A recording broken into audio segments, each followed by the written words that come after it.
Mr. Pruitt, tear it down! You have 14 days! Darla Fitch, HOA president, moved here 3 years ago, was telling me to demolish a smokehouse that had been on this land since 1984. My farm, 1981. Her HOA, 2016. Her audacity, unlimited. That structure is an eyesore. This neighborhood has standards now. Darla, this farm was here before your neighborhood had a name, before your streets had pavement, before your HOA had a single rule. I don't care. 14 days, Crane, or the fines start. She hung up. What she didn't know, buried inside her own HOA's founding documents, was one clause, written by the developer himself, that made every single thing she'd done for 18 months completely illegal. The smokehouse is still standing. Darla is no longer HOA president. What would you do? Drop it in the comments. And where are you watching from? Let me take you back to 1981. My grandfather, Eldon Pruitt, bought 22 acres of red clay farmland in Caldwell County, North Carolina, when a handshake still meant something, and the only HOA anyone knew about was the old farmers cooperative that traded seed corn and tractor parts. He built a 2-bedroom farmhouse himself, every nail by hand, and over the following decade added a hay barn, a root cellar, and a squat, solid smokehouse out of cinder block and old-growth pine. That smokehouse smelled like hickory and sassafras and rendered pork fat. It smelled like winter food and hard work and family. The crunch of gravel under a pickup truck, the low moan of the wind off the Blue Ridge, the particular cold morning silence that settles over a farm before the roosters catch up. That was the soundtrack of my childhood. I spent summers with Granddad Eldon, learning how to cure a shoulder, how to read weather in the tree line, how to patch a cinder block wall with a coffee can of mortar and a mason's trowel. The walls of that smokehouse were thick enough to muffle a thunderstorm. I used to press my palm flat against the blocks on November mornings and feel the warmth radiating out from the fire inside, the whole structure breathing like something alive. Eldon passed in 2009. He left the acreage to my father, Merritt Pruitt, who kept farming a few acres of vegetables and running a small beef herd. The smokehouse kept working. Every November, neighbors and cousins showed up for what we called the November pull, a 2-day smoke of hams, ribs, and whatever venison the deer season had given up. The air for half a mile smelled like sweet applewood smoke and brown sugar rub. Nobody complained. There was nobody to complain. Then came the subdivision. In 2016, the farmland east of our property was sold and parceled into a 74-home development called Stonebridge Meadows. Nice houses, 2-car garages, mailboxes shaped like little red barns, which is either charming or insulting when you're standing next to an actual barn. The developer installed an HOA as a condition of the county permit. Standard stuff, largely harmless at first. For 3 years, things were fine. The new neighbors would slow their cars on the road to watch the cattle, wave, ask about the smokehouse in a friendly way. Some of them came to the November pull. We sold eggs off a little stand by the fence. It was genuinely nice. Then Darla Fitch got elected HOA president. Darla had moved down from Columbus, Ohio, with her husband, something in finance, and had immediately decided that Caldwell County needed improving. She was meticulous about her own lawn to a degree that qualified as a medical condition, and she had opinions, many of them, about paint colors, about mailbox heights, about the sound of a rooster at 5 a.m. She wore pressed khaki slacks every day of her life and carried a legal pad and a monogrammed leather cover everywhere she went. She was the kind of person who reads the HOA bylaws the way other people read the Bible, selectively and always in her own favor. The first unfair act came in March 2019, packaged as a courtesy. Darla hand-delivered a letter, not an official HOA notice, just a personal note on cream stationery, informing my father that the smokehouse was within visual sightlines of the Stonebridge Meadows development, and that the HOA was exploring community beautification options. She said the structure looked, and I am quoting directly here, agricultural and out of place. Dad read it twice, set it on the kitchen table next to his coffee, and said, "Well, it is agricultural. That's what it is." He wrote back a polite 2-sentence reply. The smokehouse predated the development by 35 years and was operating legally. He wished her well. That, as it turns out, was the wrong answer. Not legally. Legally, it was exactly right. But politically, in Darla Fitch's world, polite indifference was interpreted as an invitation to escalate. Nobody warned us that the first letter was just the opening bell. The official violation started in June 2019, 6 weeks after Dad's polite reply, which told us everything we needed to know about how Darla processed courtesy. The first HOA notice arrived on a Thursday morning, official letterhead this time, citing Section 7.4 of the Stonebridge Meadows CC and RS, Covenants, Conditions, and Restrictions, which prohibited unapproved outbuildings visible from common areas or adjacent lots. The Smokehouse, the letter stated, was an unapproved outbuilding and had 14 days to be either removed or screened from view by an 8-foot privacy fence. A fence that would cost, by the contractor quotes Darla helpfully enclosed, somewhere between $4,000 and $6,000. There was one enormous foundational problem with this notice. Our property was not part of Stonebridge Meadows. Dad never signed the CC and RS. Our land existed before the development. The HOA had exactly zero legal jurisdiction over our farm. We said as much in our written response, sent certified mail, return receipt requested, a habit that would pay off enormously later. We included the deed, the parcel map, and a single-page explanation. Not your property, not your rules. We even underlined the sentence so Darla would not miss it. She responded 10 days later with a new notice, this time citing a county noise ordinance and claiming the smokehouse's commercial smoke emissions created a public nuisance. She had apparently called the county environmental office and asked them to investigate. Now here is where Dad made his first genuinely strategic move, and where the story starts to turn. Instead of simply writing back again, he called the county environmental office himself, before they ever came out, and got ahead of the complaint.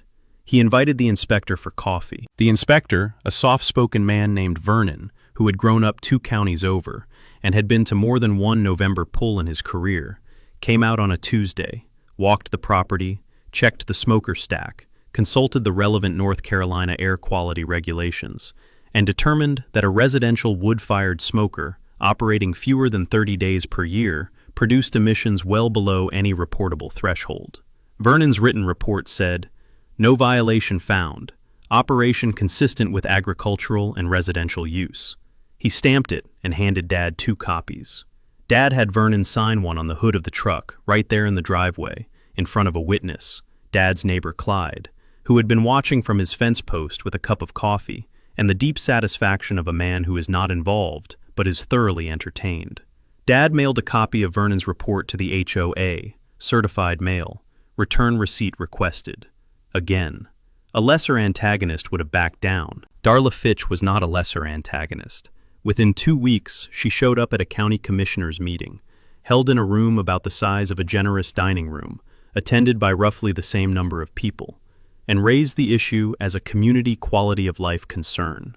She brought a petition, 41 signatures, all from Stonebridge Meadows residents. She presented photographs of the smokehouse taken from maximum zoom from her backyard, making it look roughly the size of a warehouse. She had a PowerPoint, 4 slides. One of them had a red arrow pointing at the smokehouse stack, like it was evidence at a crime scene. The commissioner on duty that evening, a cattle farmer himself named Walt Braddock, who had zero patience for theater, listened to Darla for 4 minutes before interrupting to ask whether the property in question was inside the Stonebridge Meadows HOA boundary. Darla said she believed the farm was adjacent and therefore subject to community standards. Walt asked her to define community standards in a legal context. Darla consulted her legal pad. The room waited. A man in the back row shifted in his plastic chair. The fluorescent light above the door hummed. Walt said, "Ma'am, adjacent means next to, not subject to. Your HOA rules apply to your lots. That farm has been in operation for 40 years. We're adjourned on that item." Darla left the meeting with 41 signatures and nothing else. But she did not leave defeated. She left planning. You could see it in the set of her jaw and the way she folded the petition back into that monogrammed leather cover with the precise, controlled movements of someone who is already drafting the next move. Dad noticed. He said, driving home on the dark county road with the windows down and the smell of honeysuckle coming in off the ditch bank, "She's not done, son. People like that don't quit. They just changed tactics. He was right. But he had also just handed us our first real weapon, the public record. Every certified mail receipt, every environmental clearance, every commissioner's meeting transcript, it was all going into a file, and that file was about to become very important. By fall 2019, Darla had pivoted to property law. She had hired a paralegal, not a lawyer, a paralegal, which is a distinction that matters, to search the county deed records for any easement, covenant, or restriction that might apply to the Pruitt land. It took them 2 months. They found nothing because there was nothing to find. So Darla invented something. In November 2019, the HOA sent a letter, this one addressed not to Dad, but to the county planning office, claiming that the Pruitt property's Smokehouse violated a grandfathered non-conforming use provision because the structure had allegedly been modified after 1995.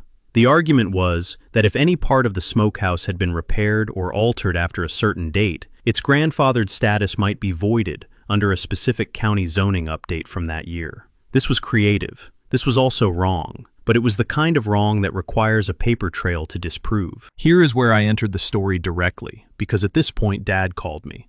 I work in construction management, so I have a professional relationship with permits, inspections, and building records, and asked me to come home for a weekend and dig through the files. I drove down on a Friday night in early December. The farmhouse was warm, the wood stove was going, and the smokehouse sat in the side yard under a hard white frost, solid and indifferent to everything being said about it in county offices. I could smell the ghost of 40 years of hickory smoke in the cinder blocks when I ran my hand along the wall. That smokehouse was not going anywhere. We spent Saturday in the basement going through Granddad Eldon's files. The man kept everything, bless him, including the original 1984 building permit for the smokehouse, the 1994 re-inspection certificate when he'd relined the stack, and a 1998 photo from a county assessor's visit showing the structure unchanged. Together, those documents formed an unbroken chain of evidence. The smokehouse had not been structurally modified. The grandfathered use was intact. But here is the legal concept that became our second major weapon, and the one I want everyone to write down. Right to farm laws. North Carolina's Right to Farm Act, General Statute 106-700, provides that an agricultural operation that has been in existence for 1 year or more cannot be declared a nuisance due to changed conditions in the surrounding area, as long as the operation was not a nuisance when it began. In plain English, if your farm existed before the neighborhood moved in, the neighborhood cannot use nuisance law to shut you down. The smokehouse was not just protected by deed history and permit records. It was protected by statute. Takeaway. Look up your state's Right to Farm Act. Every agricultural state has one, and many suburban homeowners don't know it covers backyard operations like smokers, chicken coops, and gardens if the property has agricultural zoning history. I drafted a letter, with help from a real estate attorney Dad knew from church, a sharp woman named Constance Waverly, who did not charge us for the first consultation, citing GS 106-700 directly, attaching the original building permit, the 1994 inspection, and the 1998 assessor photo. We sent it to the county planning office, to the HOA board, all 5 members, certified mail, and to Darla personally. Constance added one sentence at the bottom of the letter that was worth more than the rest of it combined. Any further attempts to initiate regulatory action against this property without legal basis may be construed as tortious interference and will be responded to accordingly. Tortious interference, the legal term for wrongfully disrupting someone's lawful business or property use, carries civil liability. It was a quiet sentence, professionally polite, and it hit the HOA board like a dropped anvil. 3 of the 5 board members called Dad within a week to distance themselves from Darla's campaign. One of them, a retired postal worker named Jean, apologized directly. Another, a woman named Patsy, who ran a small landscaping business, told Dad privately that the board had never voted to pursue the planning office complaint. Darla had done it entirely on her own authority, using the HOA letterhead like it was her personal stationery. That was the crack. The board was fracturing. Darla had overreached, and her own allies were beginning to notice. Dad listened to each of them politely, said nothing committal, and thanked them for calling. He just kept building the file. Because here's what Dad understood, and what I was starting to understand too. Darla wasn't finished. She was embarrassed, which for a certain kind of person is more motivating than being wrong. And an embarrassed person with a legal pad and a monogrammed leather cover and a grudge is a dangerous thing. The new year brought new tactics. In January 2020, Darla filed a formal complaint with the county health department. This time, claiming the Smokehouse's rendered fat and ash disposal practices were creating a groundwater contamination risk. She submitted a hand-drawn map of the property, hand-drawn, in pen, on graph paper, with a red X marking where she believed our drainage ran toward the development's stormwater system. I still have a photocopy of that map. The handwriting is very neat. The science is completely wrong. The health department takes groundwater complaints seriously and is required by law to investigate them. An inspector came out in February. Dad walked him around the property with a cup of coffee and the patient energy of a man who has been through this before. The Smokehouse drainage ran toward a dry creek bed on the western edge of the farm, 200 yards from the nearest Stonebridge Meadows lot line. The rendered fat was collected in a sealed metal container and taken to a rendering service every year after the November pull, a practice Granddad Eldon had established decades ago because he was a farmer who respected his land and didn't need a regulation to tell him how to behave on it. The inspector found exactly nothing wrong. The health department's dismissal letter was 2 sentences. Dad framed it. I am not joking. He bought a cheap frame at the dollar store, matted it in orange, the same color as the original violation notice, and put the dismissal letter on the wall of the Smokehouse, next to the original 1984 building permit. Wall of Honor, he called it. By spring, there were 4 framed dismissals on that wall. It was becoming a gallery. By now, Constance Waverly had reviewed our full file and given us a more strategic assessment. Darla's complaints, health, planning, environment, noise, commissioner, had one thing in common. They were all using public regulatory agencies as a proxy to harass a private citizen. Each individual complaint was dismissible, but the pattern was what mattered legally. Constance used a specific term, regulatory harassment. She explained that if Darla filed one more baseless complaint with any government agency, we had the factual foundation to pursue a civil harassment claim under North Carolina statute. We could potentially recover attorney's fees, damages, and court costs. We didn't tell Darla that. We let her keep applying pressure. Every new complaint was another brick in our wall. Then Darla discovered social media. In March 2020, a Facebook group for Stonebridge Meadows, roughly 200 members, mostly neighbors sharing lost pet posts and road condition updates, became the venue for Darla's next campaign. She posted a photo of the Smokehouse stack during the one annual event where it produced visible smoke, with the caption, "This is what our neighborhood deals with from the neighboring property. Health hazard? You decide." The photo had been taken during the November pull 4 months earlier. She had held it in reserve, waiting for the right moment. The post got traction fast. A dozen neighbors commented with concern. A few called it a fire risk. One person claimed, without any evidence whatsoever, that the smoke had triggered her child's asthma. The post was shared outside the group. Someone tagged the county's Facebook page. It was the kind of low-grade online mob formation that feels unstoppable until someone steps into the middle of it with the actual facts. This is where Dad did something that, in retrospect, was the single most important act of the entire 18-month campaign. Instead of ignoring the post or responding emotionally or getting into a comment section brawl, he did something Darla absolutely did not expect. He joined the group and posted a response. Not a defensive response, not an angry response. He posted a 3-paragraph history of the Pruitt farm, including the year Granddad Eldon built the Smokehouse, a photograph of Granddad Eldon himself standing in front of it in his work clothes. Work boots, flannel shirt, the same quiet expression Dad has, and an open invitation to the November pull. He wrote, "You're welcome at our farm any time. The Smokehouse has been here since 1984. It will be here long after all of us are gone. We'd love to share what it does." 47 people liked the post within 24 hours. 4 families sent direct messages asking about buying eggs.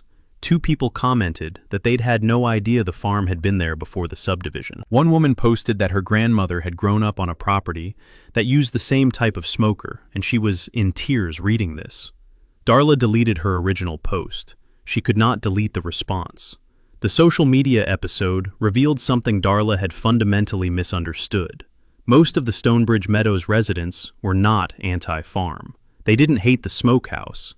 They had simply been fed a narrative, and when they encountered a different narrative, a true one, with a human face and a 40-year-old photograph, many of them shifted almost immediately.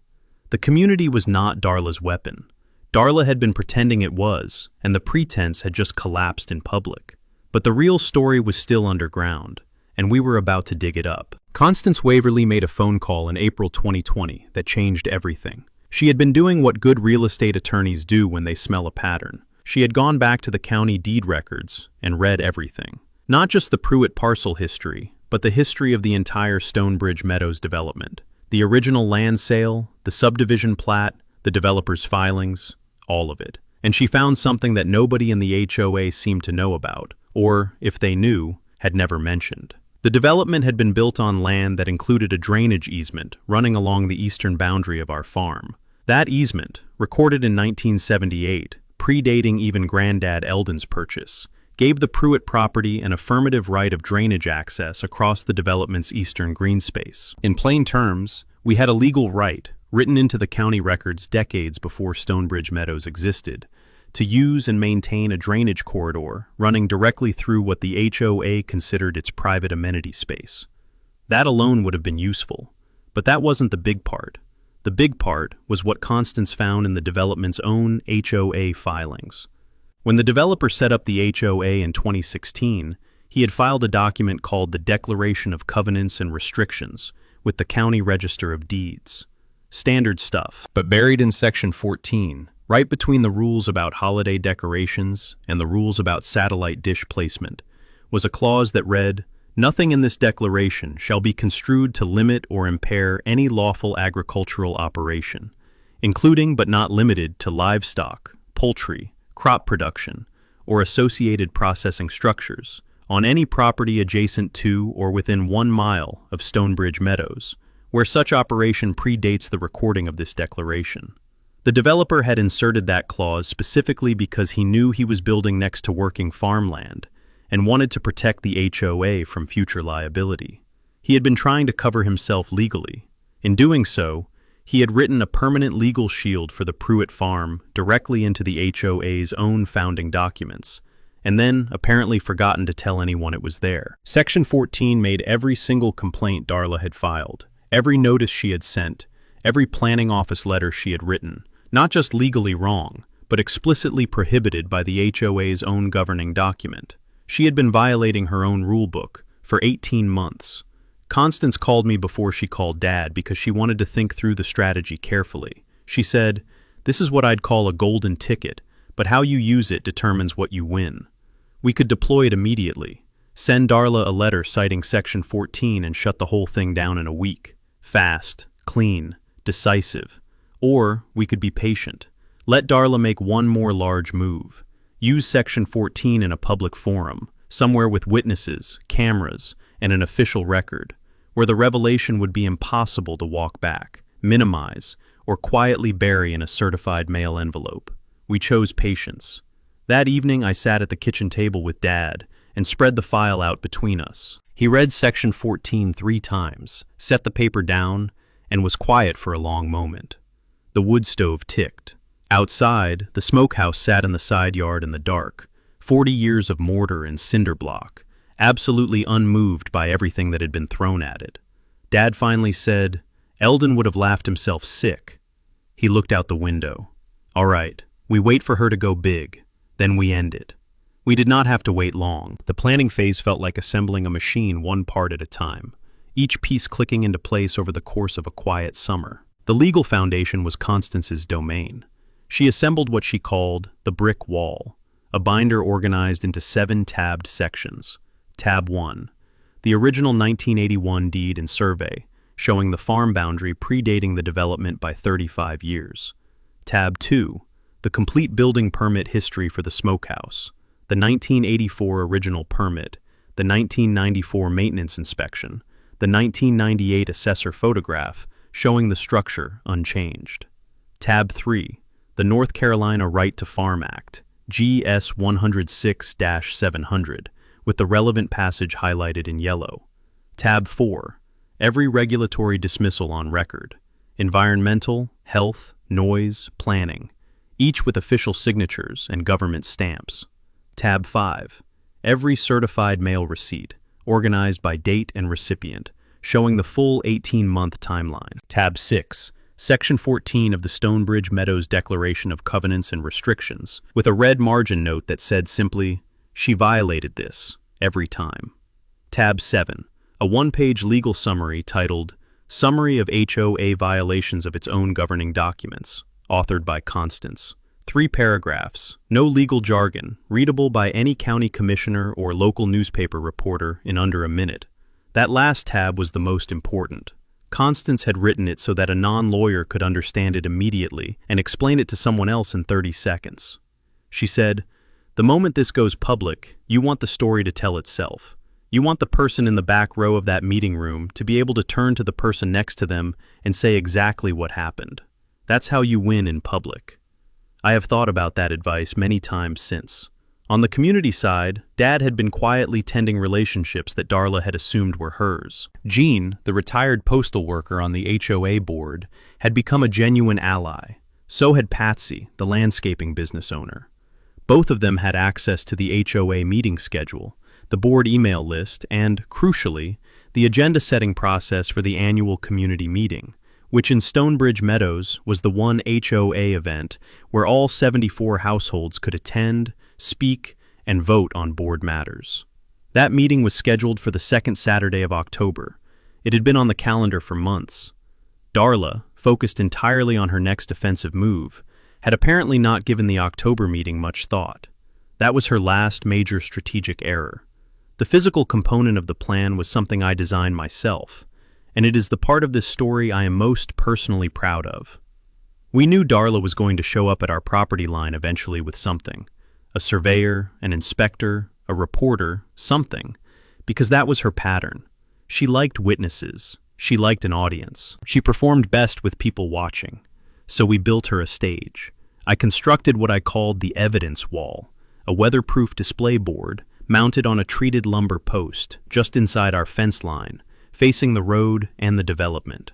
The frame was built from 2x4s, the face from clear polycarbonate sheeting like a large roadside bulletin board. Inside, I mounted laminated copies of every key document: the 1984 building permit, the right to farm statutory citation, the environmental clearance, the health department dismissal, and, centered at eye level in the largest font, Section 14 of the HOA's own declaration. Underneath everything, in clean black capital letters on white stock, "This farm has been here since 1981. This smokehouse has been here since 1984. We are here to stay." I finished it on a Saturday afternoon in late August, standing back on the gravel drive to look at it while the smell of dry grass and red clay came up off the field. Clyde came over from next door, studied it for a long moment without saying anything, and then said, "That is the most satisfying thing I have ever seen on a fence post." He went home and came back with 2 cold sodas. We stood there and looked at it a while longer. The digital component was Dad's daughter-in-law Rosalie's work. She ran a small social media account for the farm's egg stand. Maybe 800 followers, mostly local people, and a few farming enthusiasts.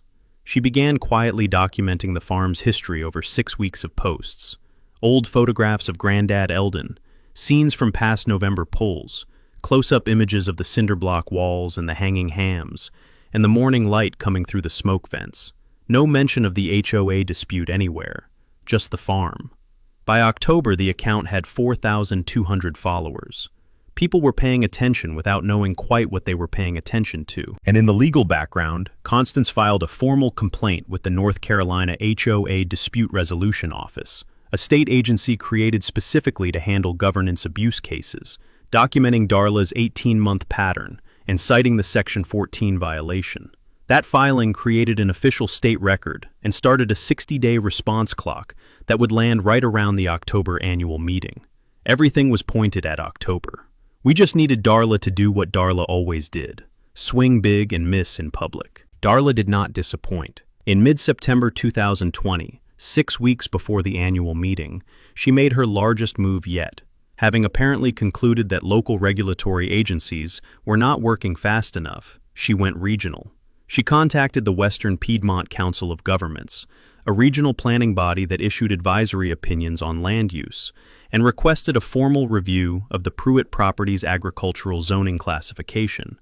The argument she presented was elaborate and, in its way, genuinely impressive in its wrong-headedness. She claimed that because the Pruitt property had not filed as an active farm under a specific USDA Farm Service Agency program, it had effectively abandoned its agricultural status. Therefore, she argued, the property's structures could now be subjected to the residential zoning standards of the surrounding development. She had done research. She had printed out USDA program guides. She had highlighted the relevant passages. She showed up to the council offices in the pressed khakis with the legal pad, and she was very, very confident. There was one foundational problem. Constance had anticipated this exact argument, because it was the kind of argument that comes from someone who has read a lot of program summaries without reading the underlying law. USDA FSA program enrollment is voluntary. It confers benefits, crop insurance, loan access, conservation payments, but non-enrollment does not revoke agricultural status. Agricultural status in North Carolina is determined by the property's deed classification and actual land use, period. The Pruitt land was deeded agricultural. The land had cattle on it. The land had always had cattle on it. End of analysis. Constance wrote a 4-page response to the Council of Governments, citing 7 statutes. The council issued a 2-sentence opinion. The property in question retains agricultural zoning classification under applicable state law. No further review is warranted. Darla received a copy. So did the HOA board, the county planning office, and 3 local news outlets to which Constance had quietly forwarded a courtesy notification of the original filing. A reporter from the Caldwell County Messenger, a weekly paper with a website and a surprisingly engaged Facebook following, called Dad the following Thursday. She had read the full documentation. She wanted to do a feature story. Dad told her he'd be happy to talk after the October annual meeting, and suggested she might want to attend and bring a camera. Meanwhile, Darla's behavior within the HOA was becoming visibly erratic. Jean told us that at the September board meeting, she had proposed levying a special assessment on all Stonebridge Meadows homeowners to fund ongoing legal consultations regarding adjacent property nuisances. The board voted it down 4-1. Darla was the one. She had gone from HOA president to a minority of 1 on her own board, without apparently noticing the transition. She had also, according to Patsy, begun attending board meetings with a new advisor, a man she introduced as a community standards consultant, but who turned out to be a friend from Columbus with no legal credentials and a background in residential property management. He sat in the back of the room at every meeting and took notes on a yellow legal pad, a mirror image of Darla. Nobody knew what case he was building. The board was nervous. 2 members asked Patsy privately whether they had any personal liability if Darla's actions resulted in a lawsuit. The answer, Constance told us when we relayed the question, was, potentially, yes.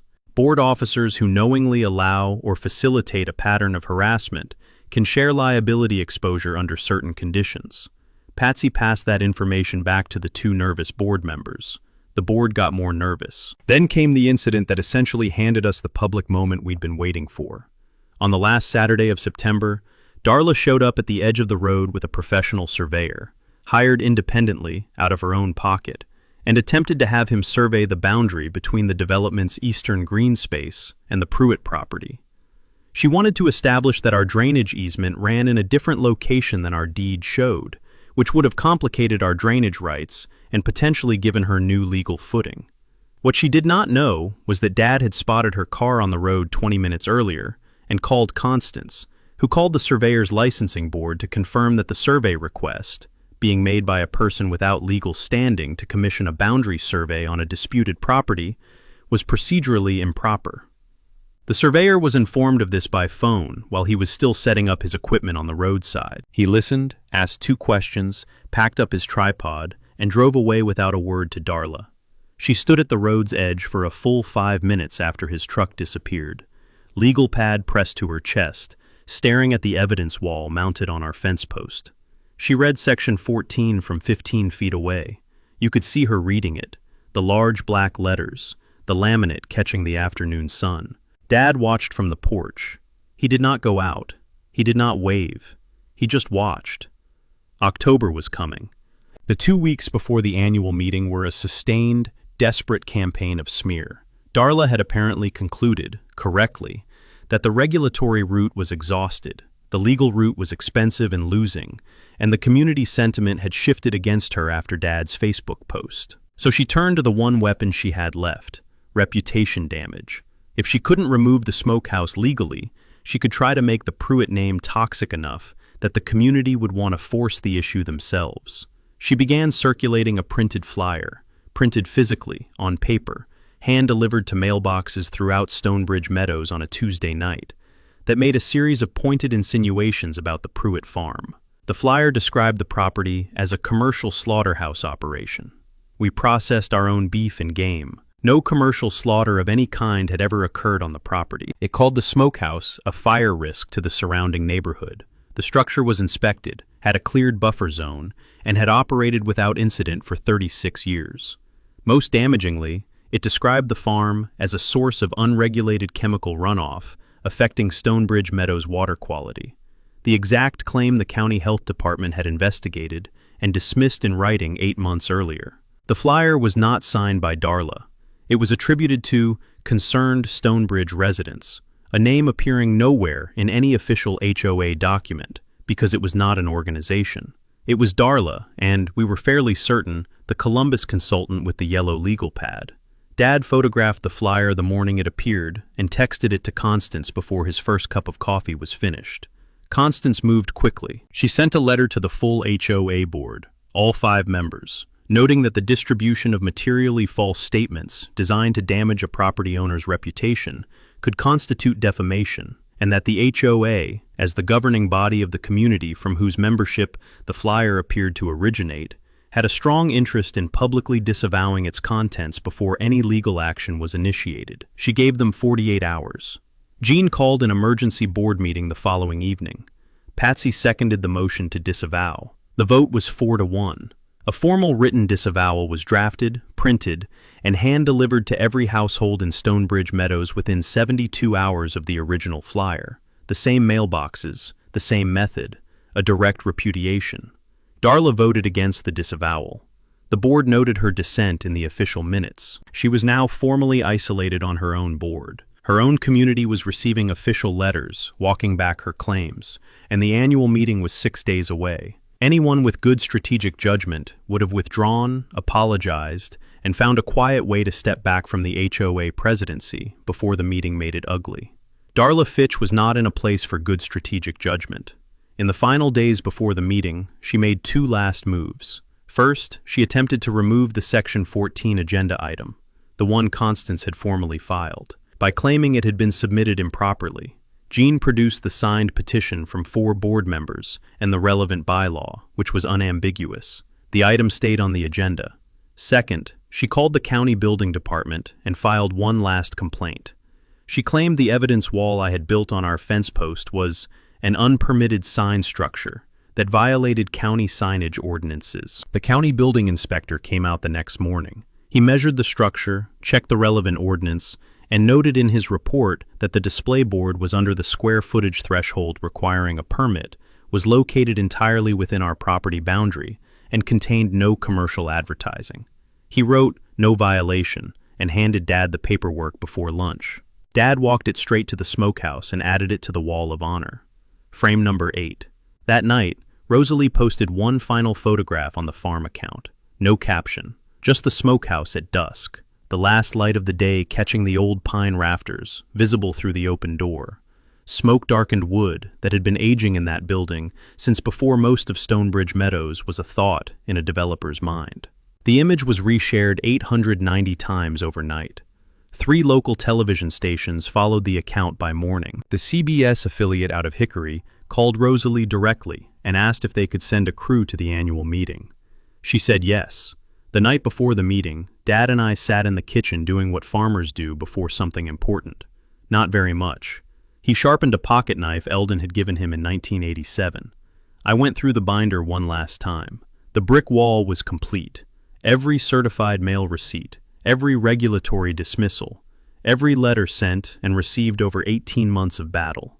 Dad poured 2 fingers of bourbon, passed one across the table, and said, "Your granddad mixed the mortar for that smokehouse cold, early November, so it would cure slow and hard.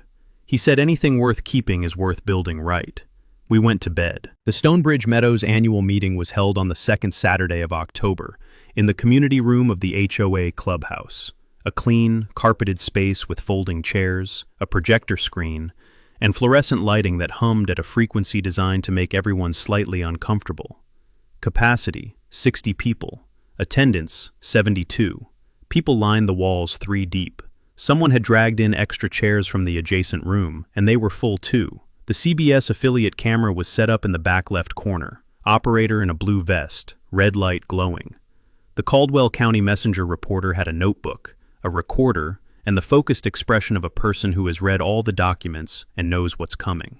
Commissioner Priscilla Kearns, who had reviewed the full file Constance sent to the county, sat in the second row along the wall in a dark blazer, identifying herself quietly to Jean before the meeting started. Darla opened precisely on time. She called roll with the efficiency of someone trying to eat clock. She moved through the treasurer's report without pausing for questions. She pushed through the landscaping bid approval and the road maintenance update at a pace that told everyone in the room she was trying to reach adjournment before Item 6 could breathe. Then Jean said, "Item 6, review of HOA President's compliance with Section 14 of the Declaration of Covenants and Restrictions." The room went quiet, in a way that rooms do when everyone present has been waiting for the same moment. Jean was not a dramatic person. He was a retired postal worker in a barn coat, who spoke at the measured pace of a man who spent 30 years making sure the right things got to the right people. He put on his reading glasses, unfolded a single sheet of paper, and read Section 14 aloud. Every word. The room listened to every word. You could hear the fluorescent light hum. Then Constance stood. David had invited her as a non-member guest, permitted under the HOA bylaws.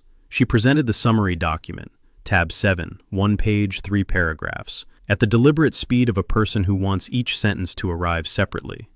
Paragraph 1, what Section 14 says, in plain language. Paragraph 2, a chronological summary of 18 months of HOA president actions, every complaint, every letter, every regulatory filing, and how each one violated the clause the HOA's own developer had written in 2016. Paragraph 3, 1 sentence of legal conclusion. She set the paper on the table and sat down. Then Dad stood up. He was wearing a clean flannel shirt and his good work boots. He held up the binder, not dramatically, just held it up so the room could see its thickness, and spoke without notes. "This is 18 months of my family defending our farm from actions that the HOA's own founding document prohibited from the beginning. 7 certified mail receipts, 4 government agency dismissals, a state filing with the HOA Dispute Resolution Office. My grandfather built that smokehouse in 1984. I am not tearing it down. I am asking this board and this community to acknowledge what was done in their name and what their own rules actually say." He sat down. 4 seconds of silence. Then a woman in the third row started clapping, and it spread through 72 people in about 3 seconds flat. Not a polite board meeting applause, but the real kind, the kind that means people have been waiting to do it. Darla's response was the response of a person who has lost, but has not yet processed it. She said Section 14 was subject to interpretation. She said the HOA had a responsibility to uphold community standards. She said it in the tone of someone reciting lines from a script that no longer fits the scene. The room did not respond the way rooms respond to authority. It responded the way rooms respond to someone reading the wrong speech at the wrong event. Commissioner Kearns spoke from her chair along the wall. She said she had reviewed the documentation and found it comprehensive and credible, and that the North Carolina HOA Dispute Resolution Office had formally notified the county of an open inquiry into the matter. The camera operator in the blue vest made a small adjustment. The messenger reporter wrote something in her notebook. Patsy moved for a vote of no confidence in the HOA president. Jean seconded. The vote was called. 5 board members, 5 votes. The result was unanimous. Darla set her legal pad on the table. She picked up the monogrammed leather cover. She walked to the door of the clubhouse and pushed it open and walked out. The door swung shut behind her, with a sound like a period at the end of a very long sentence. The camera caught all of it. Outside, in the parking lot, two Stonebridge Meadows residents, who had never spoken to my father before, walked up and shook his hand. One of them said, "We didn't know any of this was happening. We're sorry it went this far." Dad said, "It's all right, you know now." Then we drove home on the dark county road, windows down, and the smell of dry leaves and red clay came in off the fields. And the smokehouse was waiting in the side yard, exactly where it had always been. The resolution came in layers, the way real resolutions do. Not a single dramatic moment, but a series of quiet confirmations that the thing is genuinely over. Within 2 weeks of the annual meeting, the HOA board, now operating with Jean as interim president, sent Dad a formal letter acknowledging that all previous HOA communications regarding the Pruitt property had been issued without legal authority under Section 14, and that the board disavowed them in full. The letter included an apology. Not the lawyered kind, the careful non-admission language that means nothing. An actual sentence that said, "We are sorry for the distress this caused your family." Jean told us later that sentence took the board 40 minutes to agree on, and that he had insisted on it. The North Carolina HOA Dispute Resolution Office issued its formal finding in November. The former HOA president had engaged in a sustained pattern of unauthorized harassment of an adjacent agricultural property owner in direct violation of the HOA's own governing documents. The office recommended that Stonebridge Meadows revise its bylaws to include explicit Section 14 compliance language and mandatory orientation for all future board officers. The board adopted the recommendation unanimously at its November meeting, the first meeting without Darla in 18 months. Constance reviewed our options for civil action against Darla personally. We had a viable case: the regulatory filings, the defamatory flyer, the unauthorized survey attempt. Dad listened to the full analysis, asked a few questions, and then said, "She's gone. The farm is protected. That's the win." Constance said it was the right call. She said sometimes the best use of a strong legal position is to simply hold it, let the other person know you have it, and walk away. Dad walked away. The CBS story aired and was picked up by regional wire services. North Carolina farm family defeats HOA using HOA's own rules. That was the headline. Dad was briefly and improbably internet famous in the way that quiet, competent people sometimes become famous. Everyone shared the story, half the comment section suggested he run for office, and he himself did not read most of it because there was a lot of work to do, and the cattle did not care about the CBS affiliate. The November poll that year was the largest in the farm's history. 43 people came. 11 of them were Stonebridge Meadows residents, including Jean, Patsy, and the woman who had commented on Darla's Facebook post about her grandmother's farm.